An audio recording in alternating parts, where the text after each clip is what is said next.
অনূর্ধ্ব-১৯ নারী দল নির্বাচন প্রক্রিয়ায় অনিয়ম নিয়ে জাতীয় ক্রীড়া পরিষদের কাছে অভিযোগ করেননি ক্রিকেটার রিয়া আক্তার। তার নামে যে চিঠি দেওয়া হয়েছিল সেটি সম্পর্কে কিছুই জানা নেই। সেখানে তার স্বাক্ষর নকল করা হয়েছে বলে জানান রিয়া। নিজের ফেসবুক পেজে প্রাতিষ্ঠানিক কাজে ব্যবহৃত স্বাক্ষরের ছবি দিয়েছেন তিনি।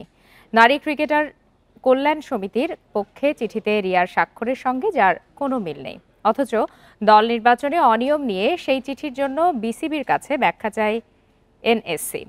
পর্যালোচনার ভিত্তিতে বিসিবি নিশ্চিত করে অনূর্ধ্ব-১৯ নারী দলের নির্বাচন প্রক্রিয়ায় কোনো অনিয়ম পাওয়া যায়নি। যৌন নিপীড়ন সহ জাহানারার নানা অভিযোগের প্রেক্ষিতে গঠিত কমিটির তদন্তের তালিকায় এই বিষয়টিও রয়েছে।